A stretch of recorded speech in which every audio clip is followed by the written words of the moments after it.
జగనన్న జగనన్న జగమంతా నీ వెంటే జగనన్న జగనన్న జగమంతా నీతో సూర్యుడిలా ఉదయిస్తివి కిరణంలా ప్రసరిస్తివి పేదోళ్ళ బతుకుల్లో చీకటినే తరిమేస్తివి నిరుపేదల తోడుంటివి నిర్భాగ్యుల నీడంటివి మీకోసమే నేనంటివి మీలో నేనొకడంటివి రాజు నీవే మా రాజు నీవే ఆశవు నీవే మా శ్వాసవు నీవే రాజు నీవే మా రాజు నీవే ఆశవు నీవే మా శ్వాసవు నీవే వీటికి ముందున్న ప్రతి అమ్మకి తాతకి అక్కకి చెల్లికి ప్రతి ఒక్కరికి పేరు పేరు నేను నమస్కరిస్తున్నా.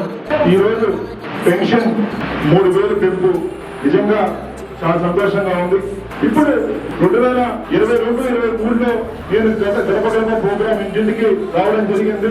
99% అనవసరం ప్రతి ఒక్కరికి నాకు 3,000 వస్తా ఉంది, నాకు 2,500 రూపాయలు వస్తా ఉందని చెప్పి అప్పటి నుంచి అవార్డు వచ్చి నాకు చెప్పడం జరిగిందంటే నిజంగా మన ముఖ్యమంత్రి గారి గొప్పతనం. ప్రతి ఒక్కరికి అర్హత ఒక్కటే ప్రామాణికంగా తీసుకొని పెన్షన్లు ఇవ్వాలన్న ఒక కార్యక్రమం చేపట్టిన ముఖ్యమంత్రి గారికి మీ అందరి తరఫున ముఖ్యమంత్రి గారికి కృతజ్ఞతలు తెలియజేస్తున్నారు.